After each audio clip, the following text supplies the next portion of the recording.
Welcome to I Heart Geek.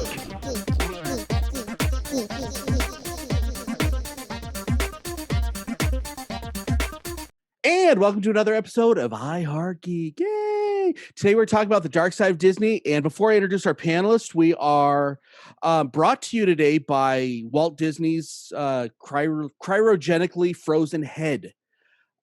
I don't know where I'm going to sell. I don't know what they're trying to sell on this one, but they paid for this episode. So with me today, I'm Dub and I do stuff. And with me is Courtney. How are you doing? Good. How are you? And we have Satomi. Welcome back. Thanks. Now all I can think about is Walt Disney's cryogenically frozen head on the It's a Small World ride. So if you want to talk about Dark Side, I'm there. We're going to talk about that in just a second because I do have a question. And who's this like clean-shaven kind of non-fuzzy dude? Kind of non-fuzzy, almost GQ looking gentleman. Oh, is that Blythe? What the heck? It is Blythe.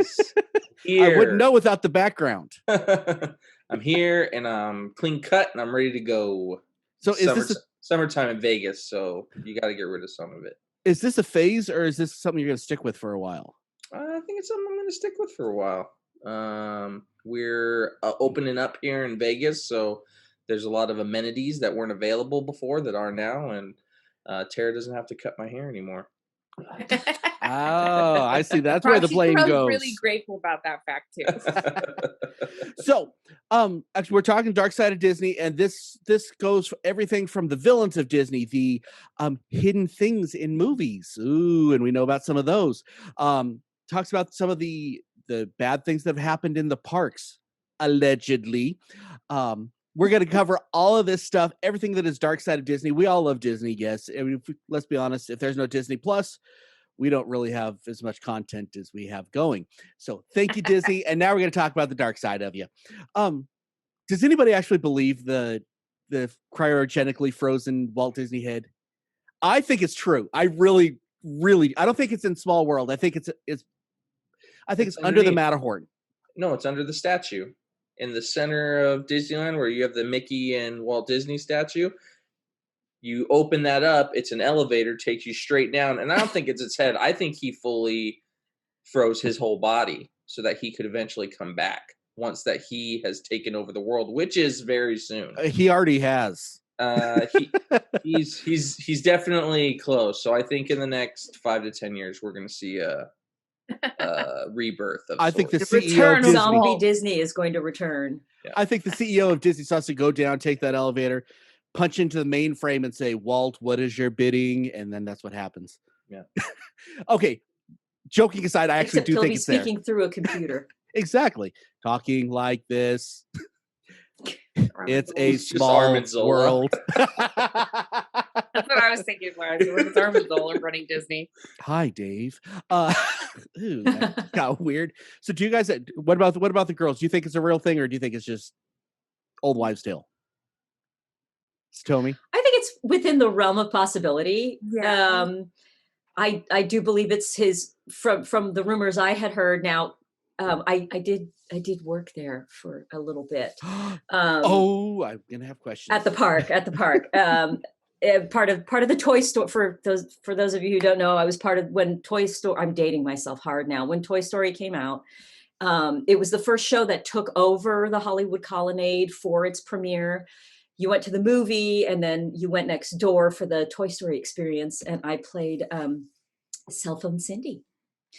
And then they eventually moved the show to the park. And, he was very forward thinking in a lot of ways. And so I think it's completely and he had the money. I think it's completely within the realm of possibility that his cryogenically frozen body is there somewhere. I actually thought it was at the lab though. I had not heard that it was on park property. I always heard that it was underneath the Matterhorn.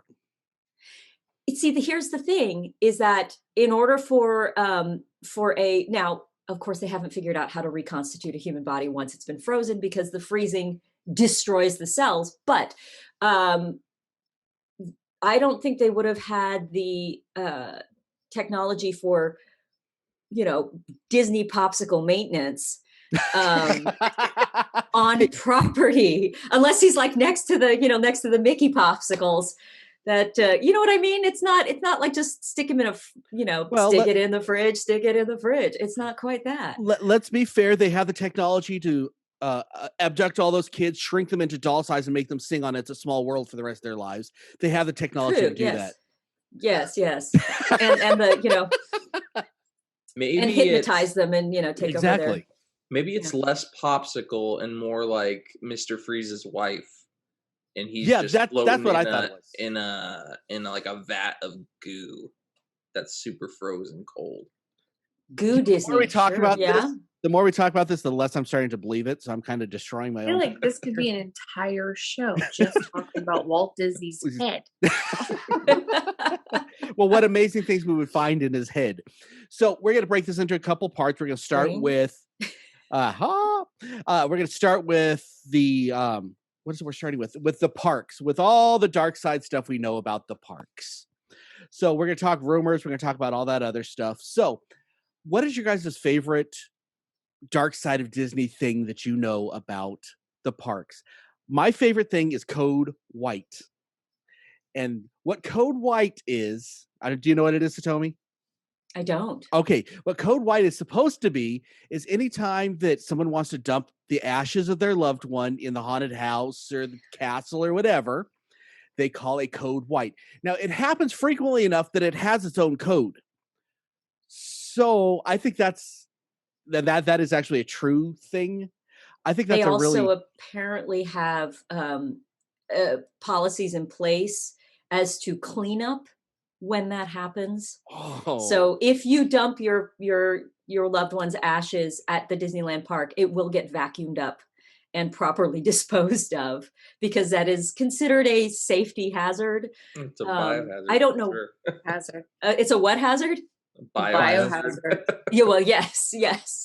So yeah, you're not supposed to do that. You're not supposed to, but I think actually it's kind of a fitting memory. It's kind of a fitting letting go for some people. I'll say this: when my grandmother passed a few years ago, we actually thought about different ways that we could do it, because she was a huge fan of Disney. She lived almost her entire life in love with Disney, had Disney stuff all over her house. She loved Disneyland. She loved taking all of her grandchildren to Disneyland. So we were like, how can we concoct a plan to make this happen without anyone noticing? We didn't do it. We were like, you're not supposed to do this. We're not going to do it. But it was a thought in our mind that would be. I'm just going to take a pinch of grandma and add her to this planter. There's a topiary she used to like. Dumbo. My thought was tiny vials, and we would just walk throughout the park and just kind of lean up against the railing and then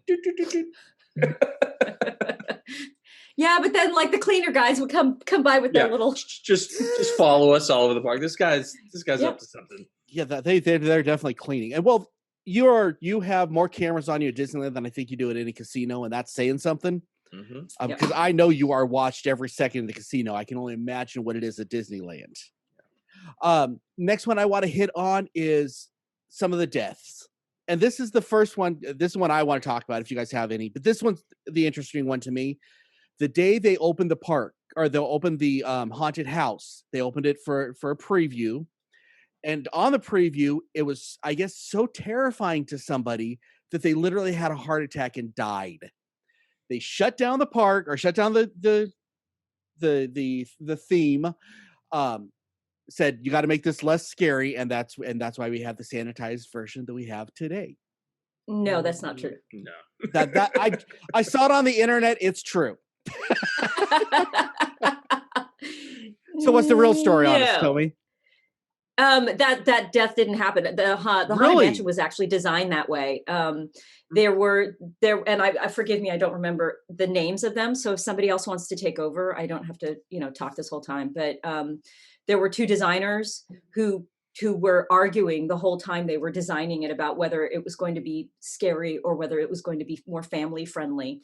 And I don't recall Walt's. I think Walt wanted it to be pretty scary, and the original design was pretty frightening.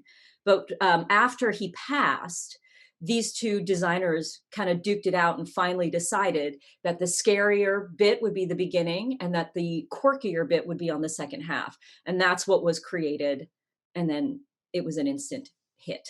So they have not changed the haunted, well, aside from like the, Nightmare Before Christmas update at Halloween. Wasn't there like a real skull in there that they didn't know was a real skull or something like that? Nope, that's in Pirates of the Caribbean. That's in Pirates. Okay, so what's the deal with that? What happened with that? Pirates used to have real bones in it. So the like authenticity. When you're like going through and there's bones everywhere. All of those used to be real. There's only one left that is real.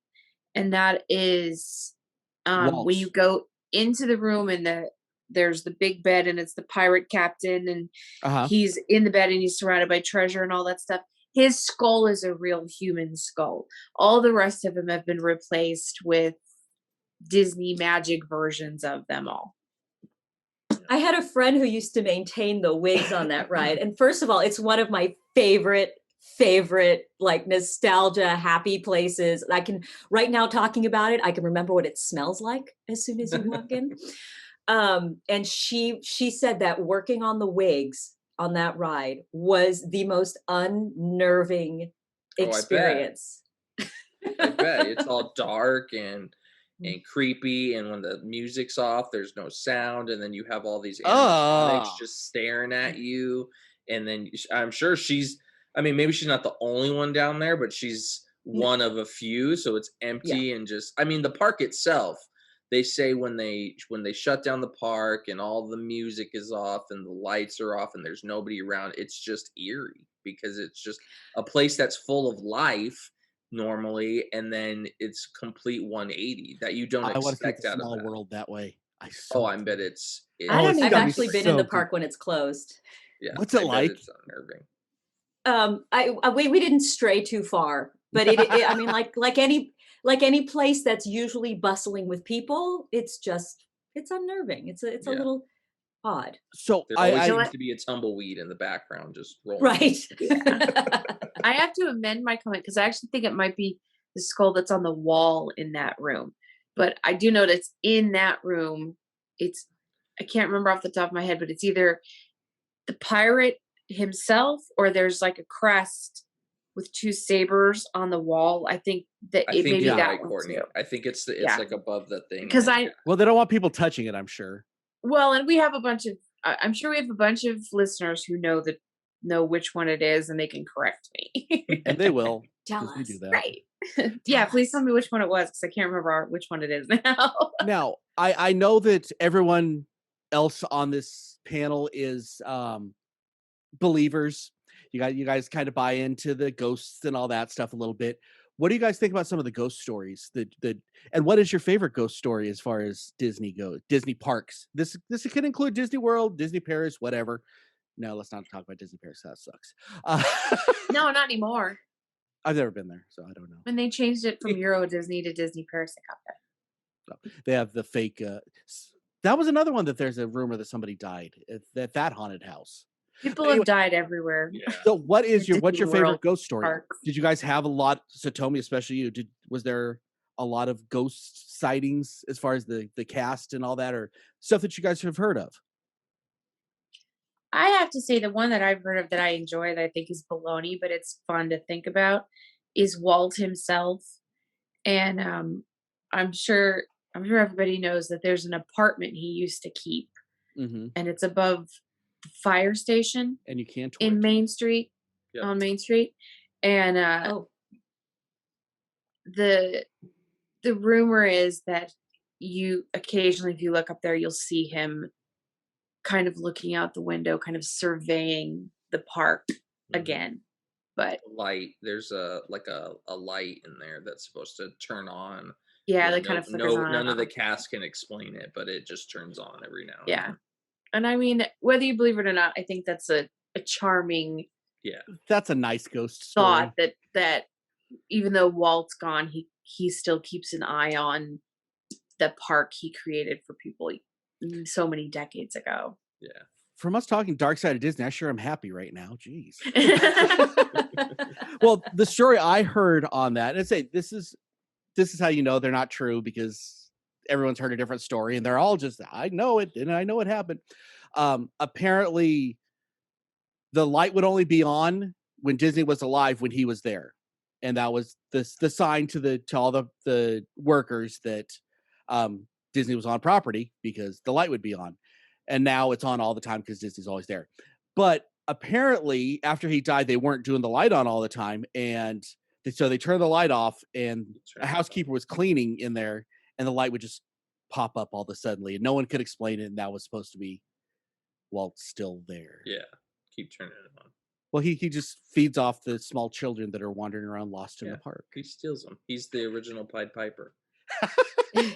That's dark. Well, another thing that Disney had on property is he actually had some rooms above Blue Bayou, which is the restaurant that's connected to Pirates of the Caribbean. And it's so funny. I say Caribbean, but if I'm talking about the ride, it's Pirates of the Caribbean. Anyhow, so he had rooms up there, which I have been to several times for special events, and nobody does a special event like Disney. But there are tables in there with lamps, hanging lamps above them. And if you look in the center, there's sort of a little metal hashed piece in the center. And what that was is they were microphones, so that Disney could listen in on his guests' conversations. J. Edgar Hoover, and anyone? then he would respond to them. He would have conversations with them via an animatronic buzzard that was mounted on the wall. And so, story goes, but you really can chalk this up to mechanics, because it still works. It still works, y'all. But every once in a while, it would kind of activate on its own. So, as long as we're talking about the dark side of Disney, can we all admit that Walt Disney was a little bit of a creeper? Yeah, the guy had eyes and ears all over everywhere. Like, he was friends with Hoover. I'm just saying. Oh my gosh! There's a tiny microphone in the chandelier that I'll be listening. And it's adorable. It's adorable, guys. This is cool. Is the room that you're talking about now the Club 33? 33. That's yes. What it is. Yeah. Okay. Yep. Okay, now the Club 33 thing, I wish Paul was on today, because I would love to talk to him about this, because he performs in it. But Club 33 is, there's all sorts of rumors on that one, because the exclusivity. Y'all know exclusivity. Thank you. Right. I can't say it. You're welcome. It's all good. Because of that previously mentioned word, there's a lot of rumors that go around with Club 33. So my favorite one is you have to be a Freemason to get in, and that's there's a lot of that this is where Satanists hold seances or something. Yeah, it's the cult of Disney. It's where his followers gather for his impending rise. Small world. Yeah, over and over again. They all wear monks' robes, except they're also wearing gigantic white gloves. Yes, and Mickey ears. And ears. And Mickey ears. No, and most of those get chalked up to silly, but I notice the more silly they are, the more I kind of buy into them, because they make them so outlandish that the small ones are harder to believe. I don't want to burst bubbles, but I think especially in the last like 15, 20 years, it's a much more financially driven entity. I think all of this stuff. Now, haunted, yes, y'all, that place is haunted. But as far as like the more conspiracy theorist kind of stuff, I think that's a little less likely these days, because it's you bet your bottom dollar, and at this point it's literally bottom dollar. Walt was watching you. I'm just saying it could be them gathering more resources for his offense. Yes, that's why he's owning the world. Anyone can come in for this amount of money, but they're adding it to it's all getting laundered into a secret account. Oh, you're killing me right now. That pirate bed on Pirates of the Caribbean is actually the sacrificial altar. Yeah. There is a reason why there's a sect of Disney that is all towards military weaponized funding. Excuse me? Yeah. Actually, I did know that one. Again, Wait, from a I have friend, not but- heard this. I have not heard this. What's the theory on this one? So Disney, so you know how they say there's like 5 companies that control the world. Disney's one of them, but it's not with the brand name of Disney. There's another name that the Disney Corporation owns, and it's with the Illuminati, right? I'm that sorry. piece, yes, And the Freemasons. piece of I'm gonna get that piece of corporation that Disney owns is said to like fund military weapons and all this like shady like Dub said, Illuminati type things that will be able to take over the world more easily.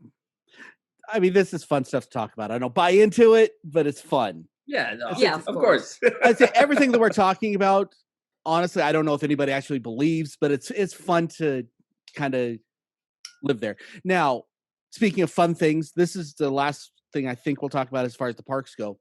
The most famous recent ghost comes from the Tower of Terror and now the Guardians of the Galaxy. Apparently, this is as the story goes, there was a cast member that was working and someone didn't know that they were working on the shaft and they turned it on and split cast member. So apparently that cast member, the people still, especially at a certain time, people will see this person walking around in different levels of the Tower of Terror, and it's still there in the Guardians of the Galaxy. That's my favorite one. I don't know if it's true. Again, I don't really buy into it, but I think that if you convince yourself that you're going to see it, you're going to see it. And that's the one that I want to see. So I'm convincing myself that it's there. I like it. Fair enough? Dub just wants to see a torn in half ghost walking around. He's not supposed to be torn in half. He's supposed to look normal. No. There's of course the one, was it in the 70s that died on the America Sings ride? With the circle thing, yeah. Yeah. And that one is true. And that one is firmly that's a horrible firmly story embedded. of how she died. It's a horrible story. Yeah. They heard her That's screaming like, and didn't know if it was part of the show or not. I'm like, well, Pluto Well, at got least she was run on over key. and killed. Pluto got run over and killed during a parade. It was a cast member dressed as Pluto for one of the parades, and his foot got caught. So the costume foot got caught in the track. You know, there's the track for the red car, and it's not the red car at Disneyland, but the trolley. It got caught and he couldn't get it out. And the float itself, they're not like regular floats like you see in a regular parade down the street on the 4th of July.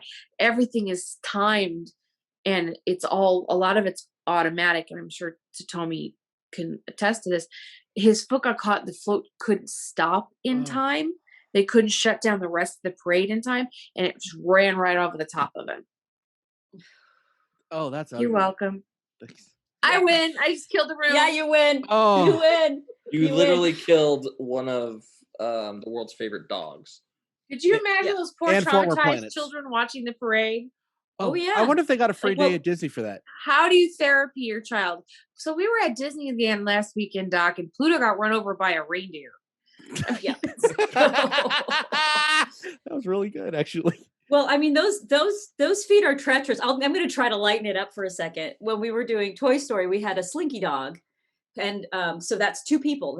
That's 2 cast members, one in the back, and they're both completely enclosed. So it was known fact that with those gigantic character feet, it's very easy to lose your footing and fall.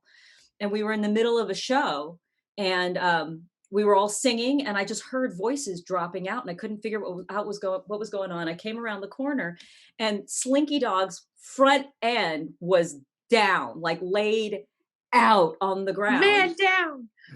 Yeah, dog down. And it was me and 2 other cohorts of mine. It was our jobs to get him back up. And the first thing you do is run over and you ask him, "Are you okay?" And so we went, "Are you okay?" And all we hear from inside is, "Ah!" Like we were laughing so hard, it took us 3 times to get her up because it's just all limbs and they're gigantic. And of course, you know, his little butt's just sitting there sort of swaying back and forth, waiting for us to get the front, the front standing again. And then, you know, how you finish is you just, you know, he wags his tail and makes sure that the audience knows. So they actually have something in place for when people go down. I can't help Pluto there. I didn't help that much. I brought it back a little bit. Okay. The other one, not to pick on the characters, but the other one I love is there's a video out there. They were doing Christmas parade, so the soldiers from Toyland so it was the Nutcrackers. I don't know if he didn't get his helmet on right, if he didn't get his head on right, so it's like his wooden soldier head. I don't know if he didn't get it on. I don't know if he tripped and it fell. I don't know if it was the wind, but he like goes to dance. So the guy's doing this and then he leans forward and next you know the head just pops right off and he's not there because they're super tall. So the eye holes are in the chest. So the head pops off. Poor little kids on the side start screaming. And he's going well, you are so Disney he's going like this because he's trying to find his head. Disney it doesn't help either. That the guy's just like, no.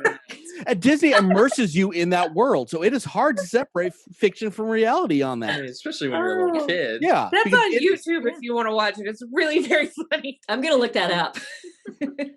And I guess they don't do it anymore. But I guess when you used to go up to the characters from Toy Story, you say Andy's home, and they just drop. I don't know if that's because people. They would do that, but the reason they had to discontinue it is because jerky people would go kick them.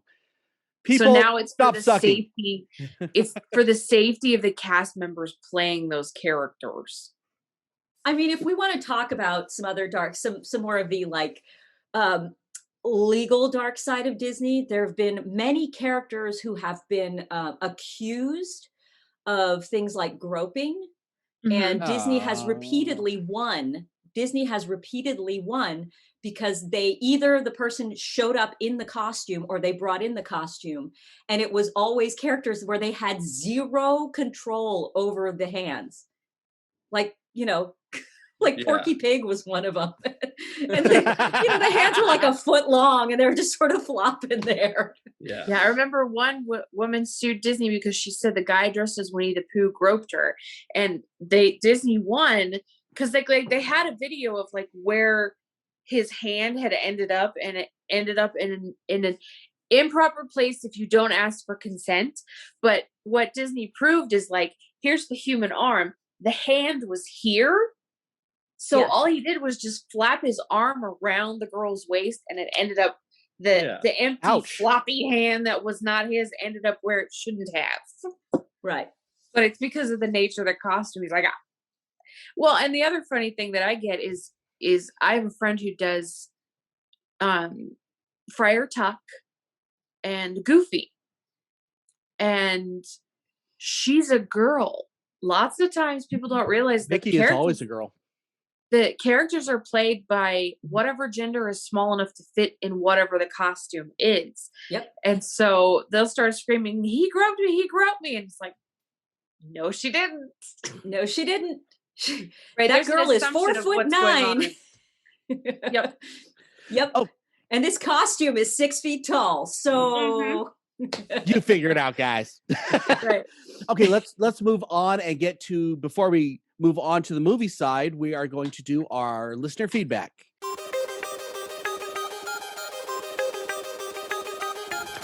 And now, let's see what all of our geek rock stars have to say.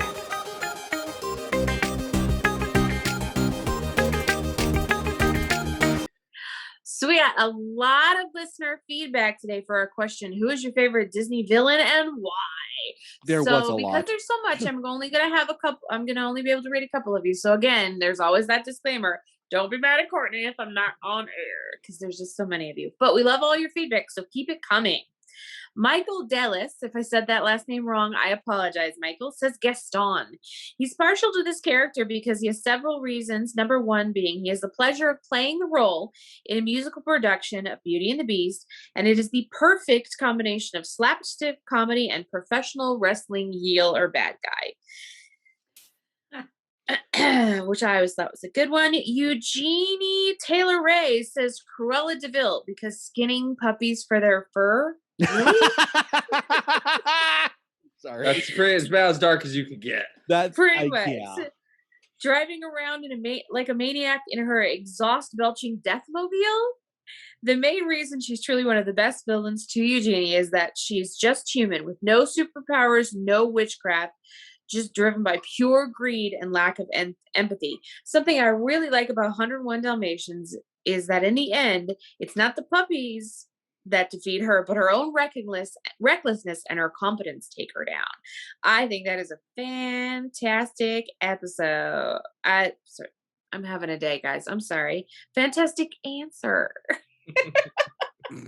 Chris Schneider says there's no contest. Maleficent from Sleeping Beauty, the archetype for all that would come. You see her in Cruella, you see her in Ursula. She is the champ. And he also says she can turn into a frickin' dragon. Beat that, Jafar. Where to go, actually. Oh, someone just threw down the gauntlet. Right. I want to say who beats who now. Yeah. It's time to bring who beat who back. Jeez. Justin McLean says it's a toss-up between Mother Gothel and Dr. Facilier. They seem abnormally dark for the typical Disney villain. I guess when children start messing with souls and child abuse, it gets real for me. He had the poop emoji in there, so he said poop gets real for me, but you can fill in that the was dirty good word if you editing. want, I'm guys. impressed. Nice. Outstanding.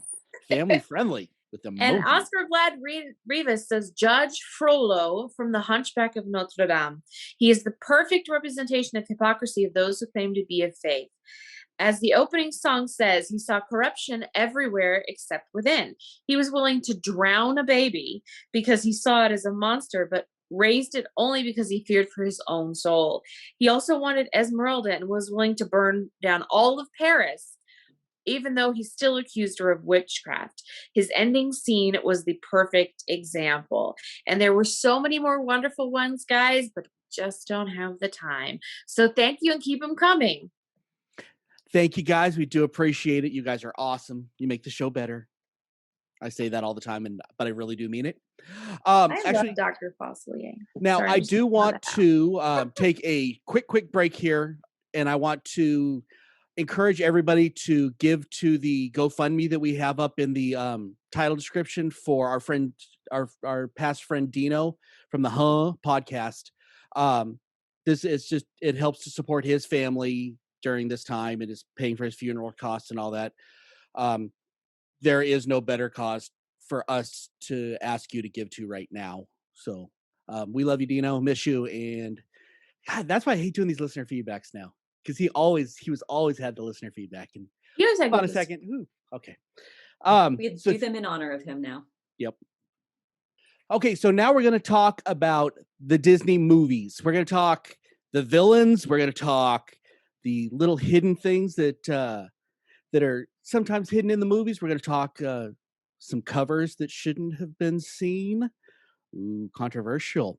And I think every person just popped in their mind exactly which cover there I'm talking about on that one. Yeah. And what's true and what's not true on that, I don't know. Good stuff. Isn't it neat? So let's hit that first. Let's hit the famous cover. That I'd say that's definitely Dark Side of Disney, because that can't even be seen on anywhere anymore. With The Little Mermaid, there is a male part. There's a wiener on the cover. There's a lot of them, actually. There is 1, 2, 3. I think there's at least 8 of them. And yes, I do own VHS because I think there's one main wiener. It's huge. Where it literally looks like a giant wiener. Yeah. I'm trying not to use We are so on that line right now. Disney did it. On the video, I'm going to put a counter for every time that Courtney says wiener. I can rack that thing up, baby. So it's a great word. As the rumor goes, I don't know if it's true or not, but I guess the person that was doing the artwork on it was getting fired. They found out they were getting fired, so they said, okay, bink, bink, bink, went through production without anybody noticing. Is that true? Is that just a rumor? Did anybody I just know? heard disgruntled. I didn't hear the fired part. I just heard he was disgruntled. That's pretty disgruntled. I mean, I wouldn't put it past somebody to do that, and I also wouldn't put it past execs and stuff to not notice it. Yeah. Well, It they're not really creatives. does look like Wiener. I just wanted to say it again. Okay, so some of the other hidden stuff we've seen, some of these I think are a little bit reaching, some of them I don't. The not the Aristocats, the Rescuers, not the Down Under, the original. If you stop the scene at a certain spot when they're flying, you stop it just right when they're flying through the sewer, there's actually a nudie picture. No, it's in a window. It's in a window. Yeah, they're flying. They're flying through the air. It's somebody in their window in an apartment. And you don't notice it unless you stop it. I mean, you cannot possibly see it. No, it is. That's actually true. Yeah, that one's a real one. Mm-hmm. I wonder though if that one is because I believe it's not just that window. It's all the windows have some form of stock footage. So I wonder if someone was just pulling a bunch of stock footage for the windows that they're flying past, and it just ended up in there. It's full frontal. Yeah, but I mean, if you're just, I don't know. We're also dealing with, standards change over the years. And I mean, in the sense of nudes are not as much anymore, but for many years was considered art. Yeah. So that would not have been an entirely inappropriate thing. Mm-hmm. I haven't seen the image, so I don't know I don't know if it was. It's definitely 70s. Supposedly a woman. It's a woman in her apartment, is what it is. Yeah, and she's getting ready for bed or something, and they fly past her, and she's butt naked. Now I don't want to start a counter for that one too. Come say butt naked. Now, honestly, if this wasn't in a children's cartoon, I don't think it's a big deal, because it was tastefully done. You can't see it.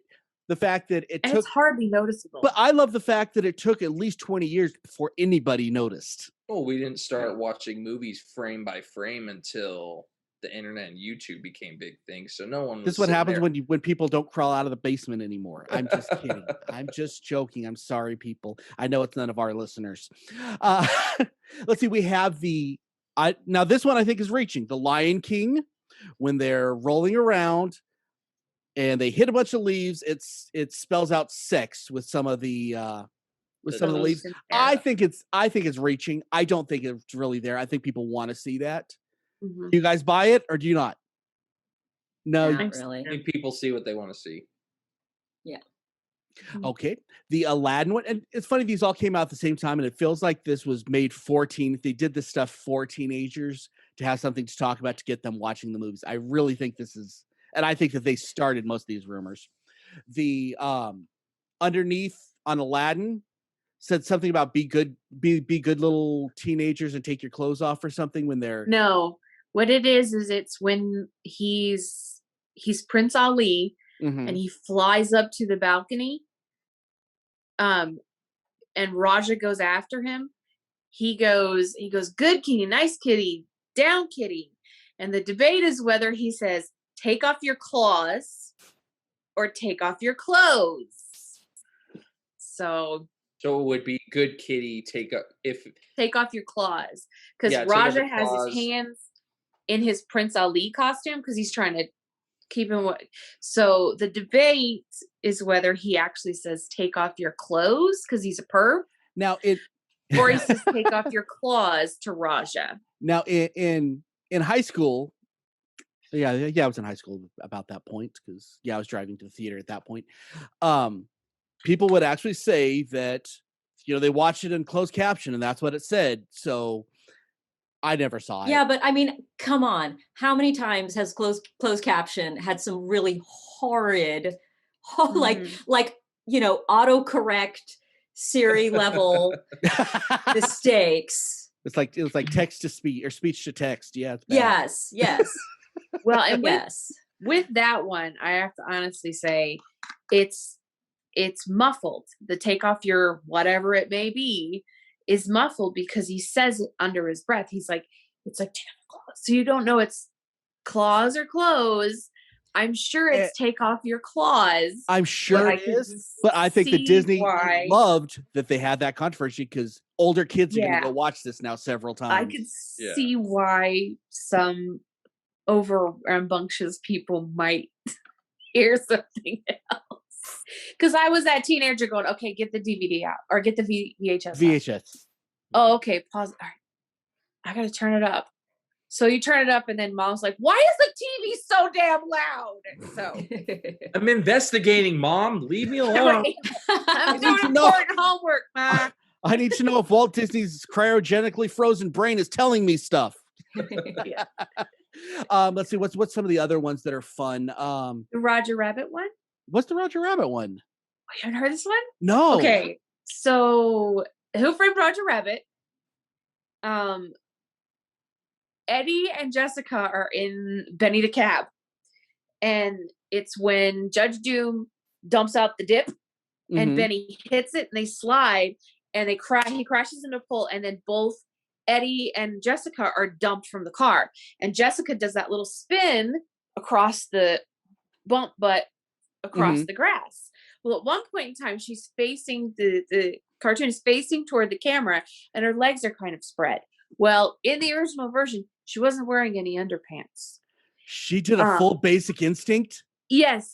And the thing is, it was only detected when the laser disc, I don't know if anybody knows what a laser disc is, but it was only detected when a laser disc came out and somebody stopped it just at the right time. And yeah, she was completely now Disney has since gone back in and digitally fixed that.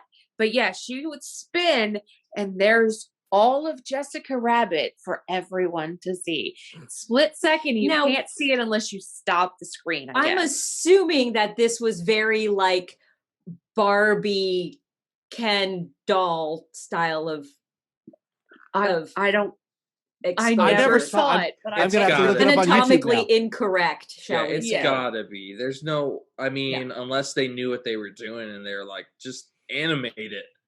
But I would assume that it's. Well, I mean, and at that point in time, weren't we playing with CG at that point in time? Not yet. I don't think we got there because it was 89. Yeah, no, we weren't there yet. That was still hand drawn. Yeah. Now and then you go Laser forward. Discs, Tommy. Then you go forward, another 15 or 20 years to Shrek, when they had Princess Fiona, and when they animated her, they put her in tights and then put her dress over so that no one, in case there was it was the same. In case there was an issue, she had tights on the whole time. That's one extreme to the other. I think it blew Dub's mind about Jessica Rabbit just now. And then there's one in The Little Mermaid. What? There's one in The Little More Mermaid. controversy with a half-naked I know teenage where girl? all I can't the imagine. dirty stuff is. I know where all the dirty stuff is supposedly in Disney movies. And I don't know what that says about me as this is a human wasted being. youth, yes. Well, because I also have a fairly dirty story about Disneyland, but I have to use the word that well, I'm gonna get the counter on Blythe because I'm about to say it. Okay, so in The Little Mermaid, in the wedding scene, this might be this is might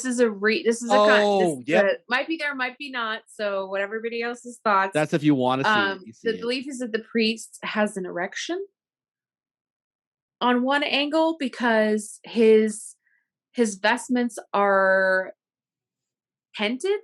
That way, yes. Yes. Some people like, well, it's because he has bony knees because he's 100-year-old and it's Disney that would be there. Or maybe it's his wiener. I don't know. I think it's when you. I think honestly, I think that it was a particular frame that you see, and it's not there the rest of the time. Yeah. I think it's an animation when it's going from point A to point B, and I guess we're talking dark side of Disney, but I choose to believe that people aren't creepy or that creepy. Well, I looked at the cover, so yes. Well, the Jessica Rabbit Most one, people aren't creepy. The Jessica Rabbit one was done on purpose. Yeah, that has to be. But I mean, if you think about it, it's not like the Rescuers. Are you sure it's not the Aristocats? Nope, it was the Rescuers because they're flying on the Seagull with Bob Newhart and. Okay. Yes, no, I love those movies growing up. I haven't seen it, so I don't know. I know that one was deliberate, and I know that Jessica Rabbit was deliberate, but all the other stuff, I think it's reaching. It's reaching. Okay, so let's talk about. We're gonna stay away from controversial characters, but let's say dark characters that are truly frightening. I'm sorry, guys, that I know want to have this argument, this discussion. We're not going to go with the controversial stuff, and y'all can talk to me privately on this stuff. But we're not going to do it on the show. So we're going to talk like truly frightening, dark characters that might even be too dark for Disney animation, I think, or Disney in general. And I think a good example is Cruella Deville. I think that she is skinning puppies. I think that is so freaking dark. I don't want to deal with the mind that came up with, hey, let's have a villain that wants to take puppies, collect them, pet them, and then make a coat out of them. You know, that's creepy. Now, I'm curious, does anybody know, is that an entirely original story? Because Disney was famous for taking that's one of their own fairy tales. That was entirely original. Maybe, yeah. I believe that one is. Just kids, stick around. In October, we are doing the dark side of fairy tales. So we're going to talk about that. She's from a novel. She is. Okay. Mm-hmm. So she's not. So we'll probably be talking about her. Yep. It's an English book called The 101 Dalmatians by author Dodie Smith. So, yep, Disney borrowed her or, bought the rights. Yeah.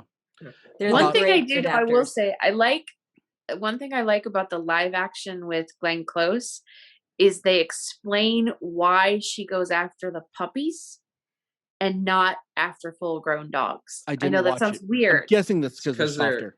They're fur. Yeah, because it's softer. Yeah. Exactly. Yeah. But that's exactly because it's creepy enough, but now like the added factor that, I have to have these because they're softer and my fur has to be soft. I'm like, could you dark. Make her any darker? I mean, seriously. Another one that always scared me as a kid and is on Fantasia. I don't know that he has a name. And that's exactly what's been in my brain this whole time. He's like the devil from legend. It's that's Cernabog. Yeah, it's horrible. And honestly, that image still creeps me out to this day. I think I literally used to have to watch it through my fingers as a child, and Night on Bald Mountain is now playing through my head. Thank you very much. Which is actually not a bad thing because it's an amazing piece of music. Yeah. Terrifying. That's an animated representation of what's going to happen when Disney finally rises up. That's the gift. I can't disagree with you, Blythe. Dang it, I want to, but I can't. What about you, Blythe? What's some of yours terrifying? One of my favorite in our, it was mentioned in our listener feedback is Dr. Facilier, right? Am I pronouncing it right, Courtney? I always said it Fossilier, but I don't necessarily. I don't know if that's right or not, so you might be. The Shadow Man. The Shadow Man, yeah. From Princess and the Frog. I think he has one of the darkest, villain deaths in the Disney movie. He contracts these souls to help him do his bidding, and then when he can't deliver in the end, he basically is whisked off to heck. And it's that moment where they're grabbing him and they're pulling him into the tombstone is scary, even for a Disney movie. Yeah, I think he's one of the most underrated Disney villains. Yeah, because he's so good. Yeah, and played by Keith David, the voice acting of it, and his the music, just the music from that movie in general. But yeah, I agree. I think he's one of the more underrated villains. Well, let me give you guys another underrated villain since you said that. And you guys are gonna laugh at me for this one, but on the A Christmas Carol with Scrooge McDuck being Scrooge, Pistol Pete as the ghost of Christmas future was frightening, especially when he's going down in the grave. That to me was scarier than all the other Scrooge versions. I don't know why, but they captured, because it was so fun and lighthearted with Jiminy Cricket and all that, and it didn't have the scary ghost of Christmas present turning old and all that. It just had, everything was happy, and then that, and it was just like, ooh. And I don't think it was that dark. It was just, it went from so light to so dark so fast. No. What about you, Tommy? What's one or two or however many of yours? I know you got some. I'm actually going to talk about movies that seem too dark for Disney, and they creep me out to this day. I need to rewatch them because they're probably incredibly dated, but Watcher in the Woods. I knew somebody had to say it. Yep. Yeah, exactly. Right. Right. So for those of you who don't remember, family moves into this house where Karen spelled backwards is being, written, a child is getting possessed and, spelling Karen backwards on the dust in the window. And there's like, and that's still inspiring movies to this day. Like that inspires Stranger Things. Yeah. I never caught it until you said that. I'm like, oh yeah. There's so much. It was a foundation for and it was terrifying. And images of the missing Karen with a blindfold on in like pieces of shattered glass and in the horrifying. And wasn't Betty Davis in that one? Because she's just scary by herself, and she was a good guy. Rosemary's Baby, anyone? I'm sorry. And then the other one that I always thought was like, except that I want Disney to make more of these because they were so great. Something Wicked This Way Comes, which was I was going to say that property. one. Yeah. Yep. Yeah. Which Jonathan is Pryce. I love how uncomfortable you look in your chair right now. That's awesome. Jonathan Pryce scared the heck out of me as Mr. Dark. Yep. Like I saw him years later as an adult play King Lear, and I'm sitting there just going, Mr. Dark, and I'm still scarred. It's essentially, for those of you who haven't seen it, it's essentially Needful Things, and I don't know which one came first. But it's essentially Needful Things meets a terrifying night circus, comes to town. It's not cool. So I do have to but ask it's this, great. If you guys watched some of the stuff at your age now, is it still creepy to you? That's the real test. For instance, the Cernabog, still scary. I don't know if The Witcher or Watcher in the Woods, that's still scary, I think. Yeah. Yeah, that one. And I think still Something watch. Wicked is still scary. It's what about still, yeah. What about you? What about you, Miss Geeky Page? Round us off on this. Everybody's kind of mentioned everything, but I'm going to mention one that nobody ever really thinks about. It's the Black Cauldron. That was banned for a lot of years. It was just... Yeah, because it was so dark. It was so scary. And it was also in that time period where Disney movies kind of sucked. Yes. And so Davy like Crockett era. a lot of those things got shelved, but the Horned King is literally just a pair of horns and a hood and skeleton arms. You never see its face because it's this black void. And I made the mistake of I worked in a daycare when they finally reissued it. Oh. And I bought it because we used to watch Disney movies all the time. You're bad. And you're horrible. Well, and I learned real fast, watch them before you take them in. So I'm thinking, Disney, this is going to be fine. So I put it on for the kids. I'm like 19 years old. I'm not that old. I put it on. The kids are watching it. That was our first time being fired. Yeah. Right.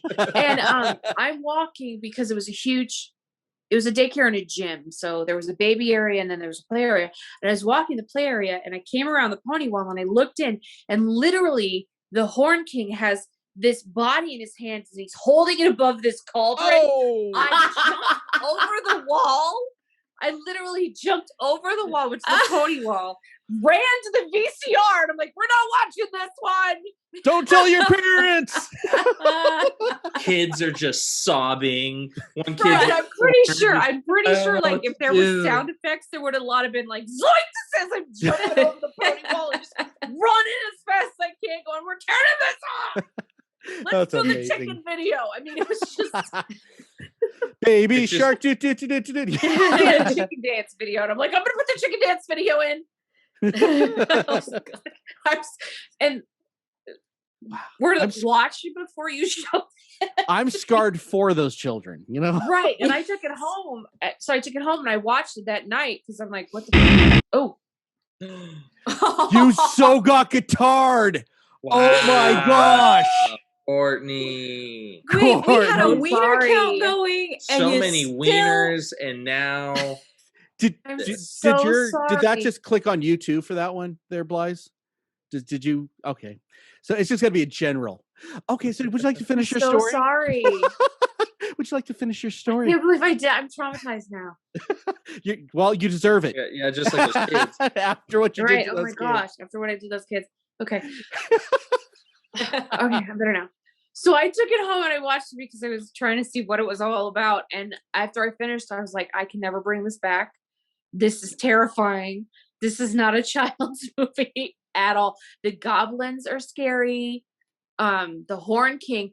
I feel like he gets, because it's this not so well known Disney property, I think he gets forgotten a lot when you talk about the scariest, most terrifying Disney villains. But I think he kind of needs to be up there somewhere. Plus, it's John Hurt as the voice. Well, it's because it was shelved. We don't think about it. Can I bring up one more thing before we move on? The Brave Little Toaster. The scene where they're in. It's at the beginning when they're all in the cabin and the air conditioner explodes. If you haven't seen that scene in a long time, go back and watch it. It is terrifying. Like this air conditioning is having like a stroke. And the way it's animated, it's all like bright colors and he just explodes and dies. I remember being so terrified of that as a kid because it's just so intense. Like it's this cabin in the woods, everything is fine. These like things are just hanging out in this freaking air conditioning just has a freaking spasm and dies. It's insane. Well, how about when Bambi's mom gets shot? Like that's just which by the way, that's evil and wrong because no hunter on the planet would do that because there is no doe season.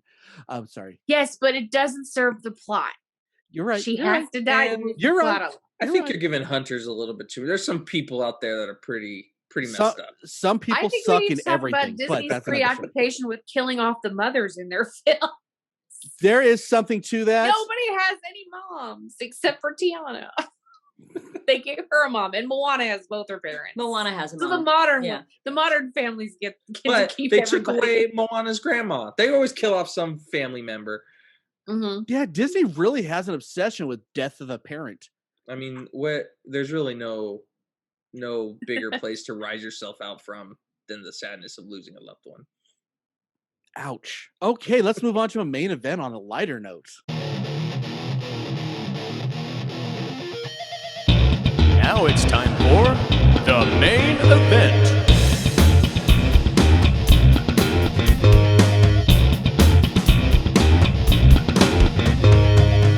Okay, so for this version of the main event, we've all heard rumors about Disney stuff and dark side of Disney, and we're going to share our alleged quote unquote. You can't do air quotes and air not quotes. say it on a podcast. You're right. Okay. Your air quotes alleged version of a Disney rumor. None of these are true. So yeah, don't sue us, Disney overlords. Okay, so I'll do mine first. And I heard a rumor from a friend of a friend of a friend that every time you go into the Disney parks, they scan your likeness. And because you bought the ticket, it says it in the fine print, they own your image for life. So they can put you in any movie or anything and not pay you crap. Tell me there's not some validity to that. Right, that feels like that could be part of, like, that's not like beyond the scope of reality. It does say that you are allowed to be filmed. They own your likeness as soon as you walk in the park. Well, and nowadays, with like the park hoppers and stuff, they take your thumbprint, so they don't just own your likeness. They own your social security. Yes. Mm-hmm. And we give it away. We pay for the privilege of them Disney taking owns it. your soul. Well, I knew that the day I bought Disney Plus. Yeah, and Right. Like I did it. For the record, that is, it's not actually your thumbprint. It's your retinal scan. Tommy. Way to spoil the magic. Oh, I'm so sorry. It's This your is so thumbprint. futuristic. They know who I am. Okay, I'm so sorry. I'm so sorry. I take it back. You're right. You're right. Okay, so tell me it's your turn so we can spoil yours now.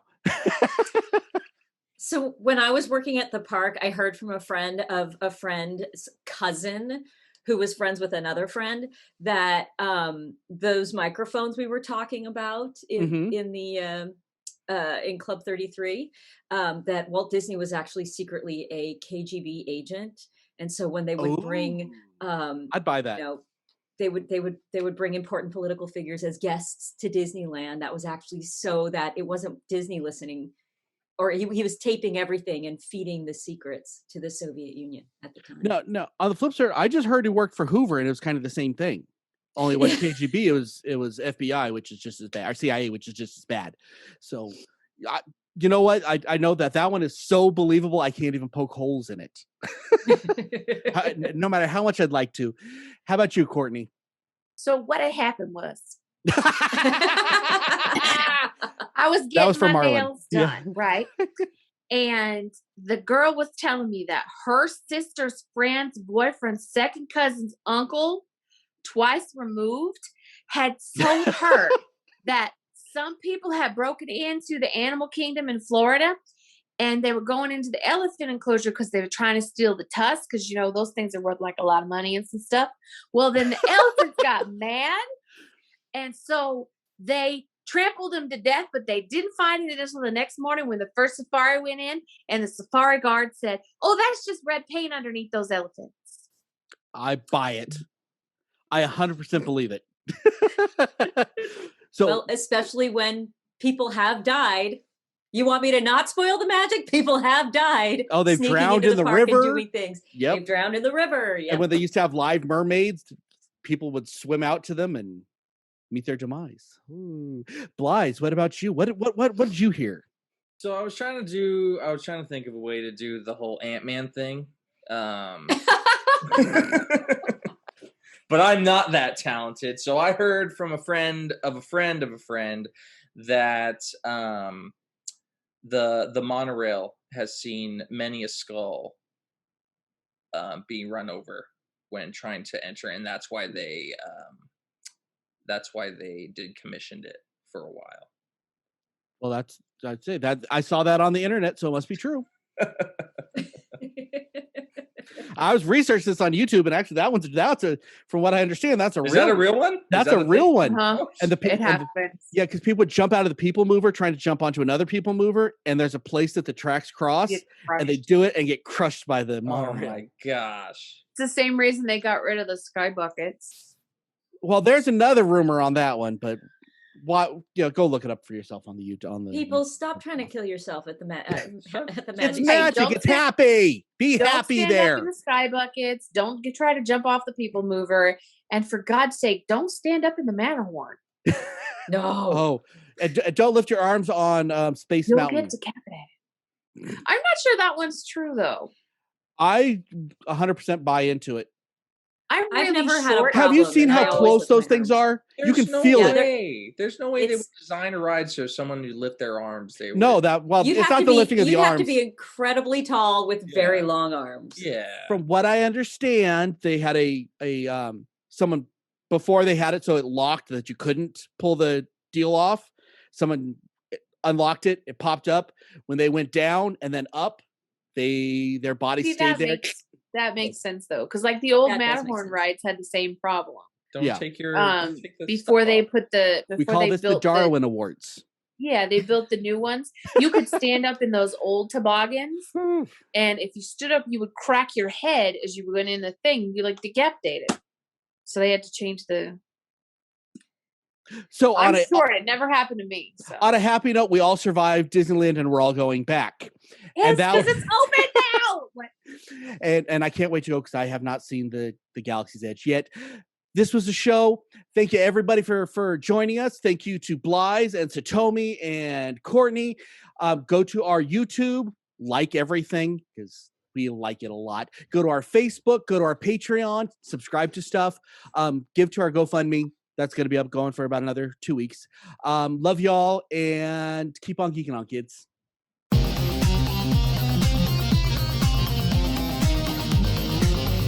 You have been listening to the latest episode of the iHeart Geek Show.